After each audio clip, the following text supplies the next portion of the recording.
Hello दोस्तों, स्वागत है एक बार फिर से आप सभी का आपका अपना YouTube channel Madhav NCERT classes में।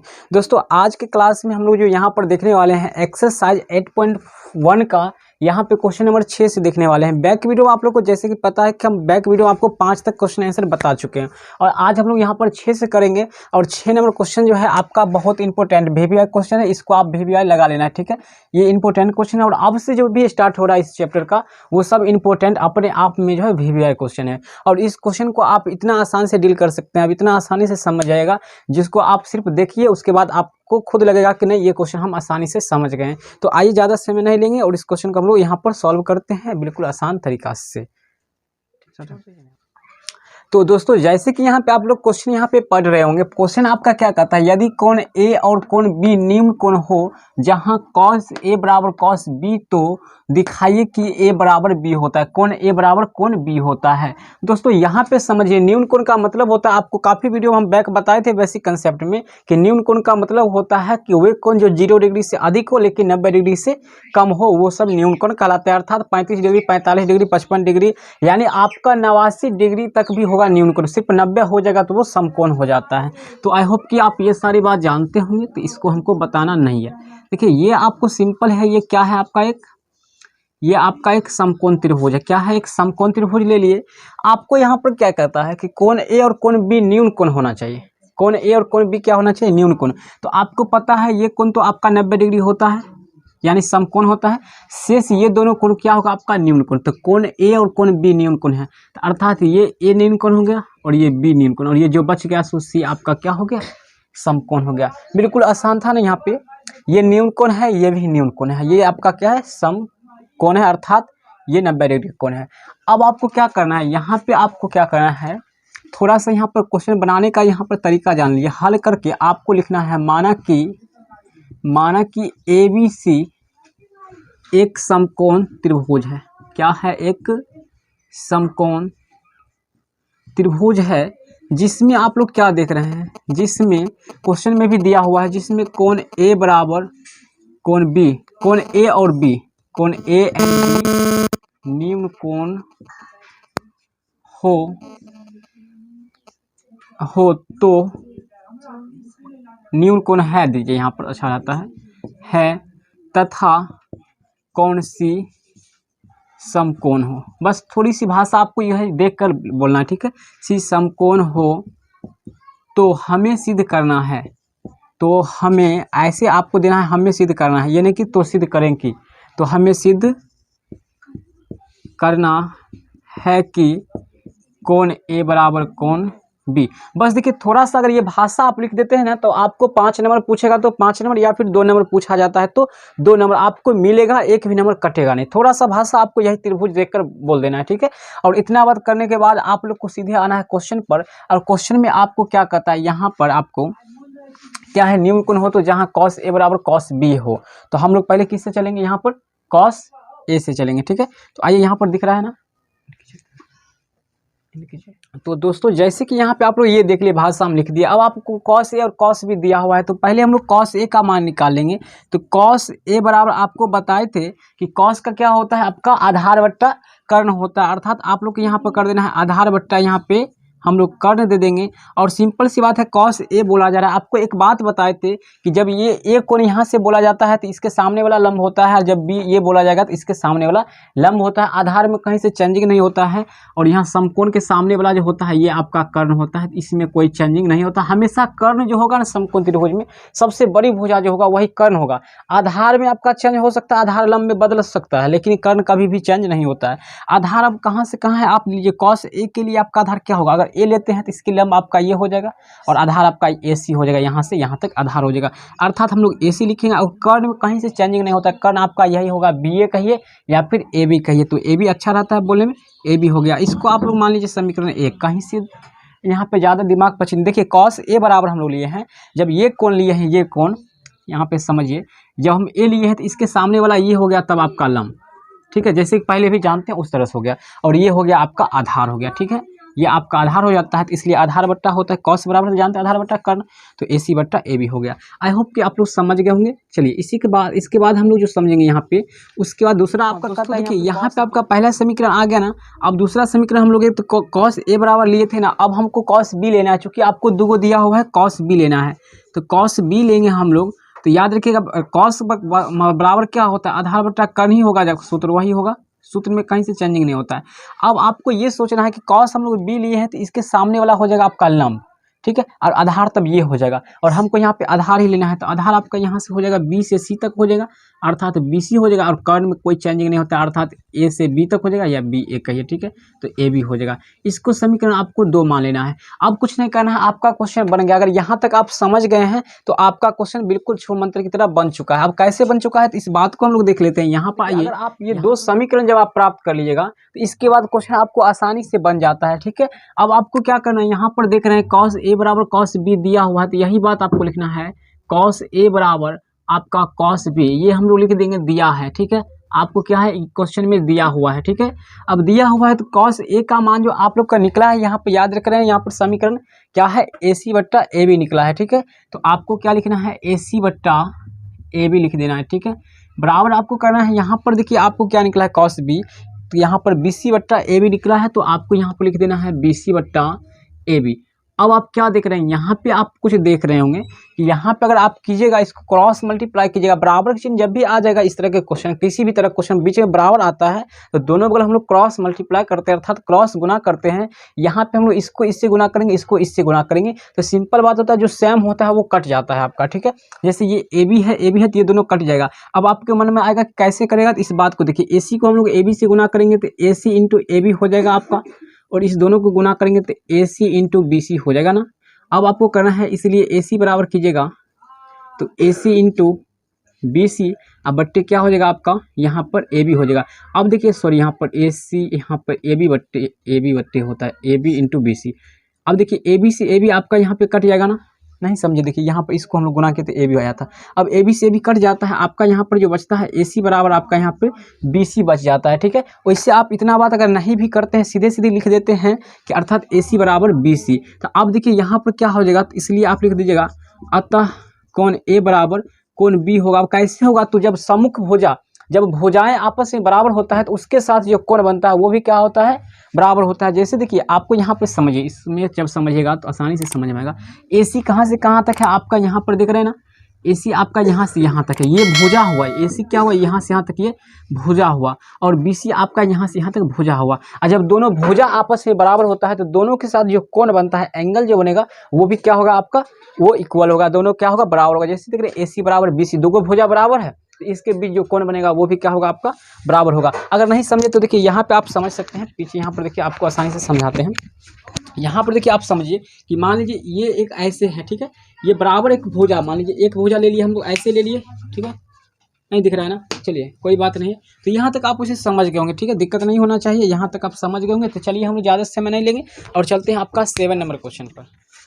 हाँ तो दोस्तों देखिए, आपका 7 नंबर सवाल आ चुका है, और 7 नंबर सवाल आपका ऐसा है कि देखने में तो भारी लगता है, लेकिन है बिल्कुल आसान क्वेश्चन। क्या कहता है, यदि कॉट थीटा बराबर 7/8, तो पहला नंबर क्वेश्चन कहता है मान निकालिए 1 plus sine theta 1 minus sine theta बटे 1 plus cos theta into 1 minus cos theta.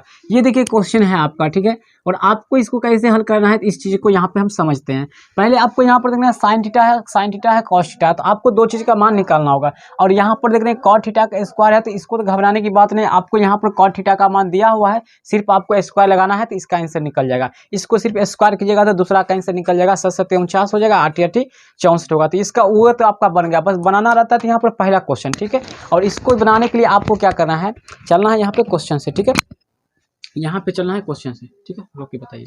हाँ तो दोस्तों देखिए, आपको क्या करना है, पहले यहाँ पर आपको दिया हुआ है ना, इसको आप लोग त्रिभुज बना के भी समझ सकते हैं या फिर ऐसे भी समझते हैं। दिया है आपका, क्या दिया हुआ है, तो कॉट थीटा बराबर आपका दिया हुआ है 7/8 दिया हुआ है। और कॉट थीटा का आपको फॉर्मूला बताए थे कि लंब कर्ण का, सॉरी यहाँ पर tan का उल्टा होता है, tan का होता है P/B, तो इसका होगा B/P होगा, अर्थात यहाँ पर B/ इसका P होता है फॉर्मूला, तो 7/8 हो जाएगा।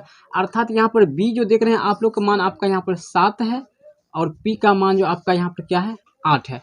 आपको h निकालना अर्थात कर्ण आपको निकालना रहता है, ठीक है।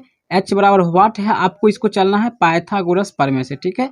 तो पाइथागोरस प्रमेय क्या कहता है, पाइथागोरस प्रमेय से चलेंगे। बी समझ रहे हैं ना, बेस होता है, आधार है आपका, पी परपेंडिकुलर 8 है और एच निकालना है। तो पाइथागोरस प्रमेय से आप लोग जानते हैं कि एच स्क्वायर बराबर होता है पी स्क्वायर प्लस आपका बी स्क्वायर होता है ना। नीचे नहीं दिख रहा है ना, चलिए यहाँ पे समझिए आप, यहाँ पर ये हो गया ना। अब एच का मान यहाँ पर कुछ नहीं दिया हुआ है तो आपको एच स्क्वायर वही बात लिख लेना है, ठीक है। और एक बात समझिए, जब तक फिगर नहीं बोला जाता है क्वेश्चन में, तब तक अगर आप फिगर नहीं बनाते हैं तो दिक्कत नहीं होता है, ठीक है। ये आप समझ गए होंगे ना। एच स्क्वायर दे दिया, पी स्क्वायर, पी की जगह पर कितना है आपको देखिए 8 है ना, तो हम लोग 8 का स्क्वायर कर देंगे, तो 8 ही आपका 64 हो गया, प्लस है बी स्क्वायर है, बी का मान कितना है 7 है, 7 के स्क्वायर की जगह तो 7 से 49 हो जाएगा आपका, यहाँ पे 49 हो गया। आप कीजिएगा एच स्क्वायर बराबर, दोनों को जोड़िएगा तो आपको आएगा 113, ठीक है। अब देखिए ई एस एच स्क्वायर पर से यहाँ पर स्क्वायर हट जाता है तो उधर जाके वो रूट बन जाता है, अर्थात उधर जाने के बाद ये रूट हो जाता है, अर्थात रूट जो होता है 113 हो जाता है। तो यहाँ तक अगर आप समझ गए होंगे तो आगे आपको बिल्कुल तरह से समझ में आ ही जाएगा, ठीक है। तो आई होप कि आप लोग यहाँ तक समझ गए होंगे। अगर समझ गए तो फटाफट कमेंट करके बताइए, सभी लोग कीजिएगा कमेंट यहाँ पे अगर समझ गए हैं तो। अब समझ गए हैं तो आपको कुछ नहीं करना है, यहाँ पर साइन थीटा का मान निकाल लेना है, एक बार कॉस थीटा, चूंकि दो ही बात दिया हुआ है आपका, साइन और कॉस दिया हुआ है। तो आइए साइन थीटा का मान हम लोग कैसे निकालते हैं, देखिए हम लोग चलेंगे साइन थीटा बराबर, आप जानते हैं कि लंब बट्टे क्या होता है, कर्ण होता है, अर्थात पी बट्टे एच होता है। बताए थे पाकिस्तान भूखा प्यासा, हिंदुस्तान हरा भरा, ट्रिक था, बहुत अच्छा था, आप याद होगा। अगर नहीं है, अगर वो वीडियो नहीं देखे तो उसका लिंक आपको डिस्क्रिप्शन में मिलेगा। और वो बेसिक है, बेसिक आप देखिएगा तो यहाँ पे आपको बहुत मजा आएगा, ठीक है। तो आइए यहाँ पर करते हैं, पी आपका कितना है, यहाँ पर देख रहे हैं पी आपका 8 है, तो हम लोग 8 लिख देंगे ऊपर।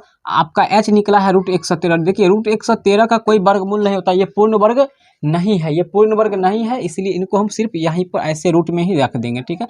अब दूसरा बात आपका आता है कॉस थीटा की बात आता है, तो कॉस थीटा बराबर होता है आपका बी बट्टे एच होता है, अर्थात आधार बट्टा कर्ण होता है। तो आधार आपका यहाँ पर दिया हुआ है ना, 7 दिया हुआ है, तो आधार हम लोग लिख देंगे यहाँ पे 7, और एच आपका निकला है √113 निकला है, तो हम लोग वही बात लिख दिए। अब देखिए ये दो चीज़ आपको पता चल गया है, बाकी अब इस सब का मान आपको क्या करना है, समीकरण 1 में यहाँ पे बैठा देना है, यानी एक क्वेश्चन में। तो देखिए अब पहला क्वेश्चन हम लोग यहाँ पर देखते हैं कैसे बनाना है। पहला क्वेश्चन आपका क्या करता है कि 1 + sin theta into 1 - sin theta बट्टे आपका कहता है 1 + cos theta into 1 - cos theta. इसको बनाने से पहले आप लोग को थोड़ी सी यहाँ पे एक बात समझ लीजिए, बेसिक समझ लीजिएगा, इसको आप चुटकी बना दीजिएगा।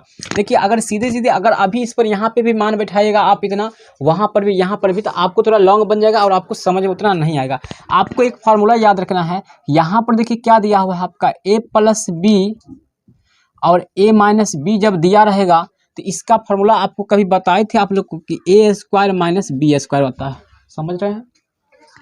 इस बात को जब समझ जाइएगा आप तो ये क्वेश्चन आपसे डर जाएगा और आपसे ये क्वेश्चन बन जाएगा, बिल्कुल बहुत आसान है। सिर्फ ये बात आपको समझ में आना चाहिए कि a + b a - b। जैसे देखिए अगर यहाँ पर a को हम लोग मान लेंगे 1, आप b को मान लेंगे, सॉरी साइन को मान लेंगे b, तो देखिए a + b है और यहाँ पर क्या है a - b, सेम अंक है ना a - b। और जब दोनों में ऐसा होगा तो इसको हम लोग इस रूप में तोड़ देंगे, a² और -b² में तोड़ देंगे, समझ गए ना। तो बस हम लोग वही बात लिख देंगे। एक बार क्या कर देंगे हम लोग यहाँ पर कि 1 का स्क्वायर कर देंगे और माइनस दोनों में साइन है तो वहाँ पे हम लोग साइन का स्क्वायर कर देंगे, साइन स्क्वायर थीटा कर देंगे, इसको एक बार घेर लेंगे। यही बात हम लोग बट्टा भी लिख देंगे, ठीक है, कॉस वाला में, ठीक है, 1 के square minus cos square theta. चलिए यहाँ तक में दिक्कत है तो बोले, फटाफट बोलेगा ये कैसे है, इस बात को आपको समझना है। तो ऐसे भी कीजिएगा, तो 1 को हम लोग 1 से गुना करेंगे, 1 स्क्वायर होगा, प्लस माइनस माइनस हो गया, साइन को साइन थीटा से गुना किया तो साइन स्क्वायर थीटा हो गया। ऐसे भी समझ सकते हैं। और या तो नहीं तो आप 9th से पढ़े होंगे, अब फिर 1 को 1 से गुना किए तो 1 स्क्वायर हो गया, प्लस माइनस माइनस हो गया, कॉस थीटा को कॉस थीटा से गुना किया तो कॉस स्क्वायर थीटा हो गया। समझ गए तो बस बन गया। अब क्या करना है आपको, 1 का स्क्वायर कितना ओवर करेंगे तो 1 का स्क्वायर 1 ही होगा ना। माइनस कीजिए साइन का, आप देखिए साइन का मान आपको निकला है यहाँ पे 8/√113 निकला है। कितना निकला है, 8/√100 आपका 13। अब पूरे का बट्टा में आपको लिखना है 1 के स्क्वायर 1 होगा, माइनस कॉस का आपका मान निकला है 7/√113, तो 7/√113 13 होगा। अब यहाँ पर थोड़ा भिन्न का घटाव आपको करना रहता है। भिन्न का घटाव अगर मान लीजिए जैसे ऐसे दे देगा 5 माइनस 1/4, तो इसको आप लोग कैसे करते हैं, हम लोग सिंपल तरीका से करते हैं, इसको गुना करते हैं। 4 5 6 20 होता है, 20 में से 1 घटा के 4 ऐसे कर देते हैं, दिख रहा है ना, ऐसे कर देते हैं ना। तो इसी तरह कर देते हैं। यहाँ पर भी हम लोग वही करेंगे, √113, सॉरी यहाँ पर देखिए स्क्वायर है, पहले इसका स्क्वायर कीजिए आप लोग, इसका स्क्वायर करेंगे, उसके बाद हम लोग करेंगे, स्क्वायर था ना साइन स्क्वायर पर, तो वो हम लोग भूल रहे थे, उसको करना है। अब कीजिए तो 1 माइनस 8 का स्क्वायर कीजिएगा तो 8 या 8 64 हो जाएगा, और √113 का स्क्वायर कीजिए। देखिए रूट वाला का जब भी स्क्वायर करने के लिए बोला जाएगा तो रूट सिर्फ उससे कट जाता है, बात समझ रहे हैं ना। जैसे अब √113 का स्क्वायर करेगा तो रूट कट जाता है, ठीक है, और सिर्फ 113 आपका बच जाएगा, अर्थात यहाँ पर आपका हो जाएगा 113। अब बट्टे कीजिएगा तो 1 माइनस 7 करिएगा तो 49 होगा, और यहाँ पर नहीं दिख रहा है, हाँ देखिए 1 के स्क्वायर हम लोग करेंगे तो 1 ही होगा, माइनस 8 के स्क्वायर कीजिएगा तो 8 8 आपका 64 हो जाएगा, और इसके बट्टे में आपको √113 का स्क्वायर करेंगे तो आपका √113 जो स्क्वायर करते हैं तो रूट खत्म हो जाता है, केवल 113 आपका बच जाएगा, ठीक है। अब कैसे खत्म होता है इस बात को समझिए। अगर मान लीजिए आपको √3 को गुना कहा जाएगा, √3 से कीजिए तो आप अगर रूट खत्म होकर सीधे 3 लिख सकते हैं, ये आपका सही हो जाएगा। अगर नहीं तो आप चाहते हैं कि हम गुना करके लिखे तो 3 तिया आपका 9 हो जाएगा, फिर ये बाहर निकल के 3 ही आ जाता है। वही बात यहाँ पर भी हो जाएगा, ठीक है। √3 का स्क्वायर √113 का स्क्वायर करेंगे तो रूट खत्म होकर 113 बच जाएगा। उसी प्रकार से हम नीचे हम कर देंगे 1 माइनस 7 का स्क्वायर करेंगे तो 49 हो जाएगा, और 113 का करेंगे स्क्वायर तो आपको √113 का तो रूट खत्म हो जाएगा, सीधे 113 बचेगा। देखिए यहाँ तक अगर आप समझ गए तो इधर समझिए थोड़ा, यहाँ पर उधर स्पेस नहीं था तो यहाँ पे समझिए, ठीक है। तो आइए यहाँ पे हम लोग देखते हैं, इंड है क्या। तो दोस्तों देखिए यहाँ के बाद आप लोग का जो है एक स्टेप चलेगा, उसके बाद आप क्वेश्चन फिनिश हो जाएगा, ठीक है। यहाँ पर आपको क्या करना है, देखिए भिन्न का घटाव यहाँ पे करना है, ठीक है। 113 को 1 से हम लोग गुना करेंगे तो 100 आपका 13 आएगा, और माइनस यहाँ पर 64 है तो हम लोग माइनस 64 कर देंगे, और बट्टा में आपका 113 है यहाँ पर। हाँ तो दोस्तों देखिए यहाँ के बाद आप लोग को बस एक स्टेप चलेगा, उसके बाद क्वेश्चन आपको यहाँ पर फिनिश हो जाएगा। क्या करना, 113 को यहाँ पर 1 से हम लोग गुना करेंगे तो 113 आएगा, माइनस यहाँ पर हम लोग 64 करेंगे, और 113 को बट्टा में लिख देंगे, जैसे कि भिन्न का घटाव आप बनाते होंगे उस तरह से। फिर हम लोग पूरे का बट्टा करेंगे तो यहाँ पर फिर उसी तरह 113 को 1 से गुना करेंगे तो 100 आपका 13 आएगा, और माइनस हम लोग 49 है तो हम लोग 49 देंगे, और पूरे का बट्टा में आपका 100 यहाँ पर 13 आ जाएगा, ठीक है ना। यहाँ पर थोड़ा समझने में कठिनाई होगा, ध्यान से समझिएगा, कंसेंस के साथ तभी समझिएगा। अब 113 में से 64 को घटाइएगा तो आपको कितना आ जाएगा, यहाँ पर पता है 13 में से चल गया 9 होगा, यहाँ पे 49 आ जाएगा, ठीक है। यहाँ पे आपका 49 आ जाता है, बट्टे आपका 100 यहाँ पे 13 हो जाएगा। अब इसका बट्टा कीजिए, 113 में से 49 घटाइएगा तो आपका यहाँ पर 64 आएगा, और पूरे का बट्टा 100 आपका 13 आएगा। अब 113 से 113 आपका खत्म हो गया, और आपका जो यहाँ पर बच जाता है 49/64, जो कि यही आपका आंसर हो जाता है फाइनली, ठीक है। तो आई होप कि आप समझ गए होंगे। और कॉट स्क्वायर वाला ये आप देख रहे थे, ये बिल्कुल आसान क्वेश्चन है, इसको तो आप यहाँ पर देखिए बना सकते हैं 2 नंबर में, ठीक है। देखिए 2 नंबर आपका क्या कर रहा था, कॉट स्क्वायर थीटा। देखिए कॉट स्क्वायर थीटा कर रहा था ना, कॉट स्क्वायर आपका मान यहाँ पर देखे थे ऊपर में 7 बट्टा कितना था, 8 था ना, तो वही बात कर देना है। तो यहाँ पर दिया था 7/8, अब यहाँ पर आप स्क्वायर करना है, कॉट स्क्वायर था तो इसका भी हम लोग क्या करेंगे, सॉरी देखिए कॉट स्क्वायर है ना, इसका मान कितना दिया हुआ था 7/8। अब इसका हम लोग क्या करेंगे, कॉट स्क्वायर लगा हुआ है तो इसका भी हम लोग क्या करेंगे, स्क्वायर कर देंगे, और करने के बाद 7 का स्क्वायर करेंगे तो आपका 49 आएगा, और 8 का करेंगे तो 64 आएगा, अर्थात उतना ही आंसर आता है। तो फाइनली आपका यही दोनों आंसर आता है, और ये क्वेश्चन भी बिल्कुल तरह से यहाँ पर फिनिश हो जाता है। अगर आपको कहीं पर डाउट है किसी तरह का तो आप लोग कमेंट कर सकते हैं। चलिए 8वां नंबर क्वेश्चन। तो आइए दोस्तों यहाँ पे अब हम लोग देखेंगे अंतिम सवाल 10 नंबर, ठीक है। आपके मन में उठ रहा होगा कि 8 नंबर 9 नंबर गायब हो गया, जी नहीं गायब नहीं हुआ है, वो क्वेश्चन आपको खुद बनाकर देखना है।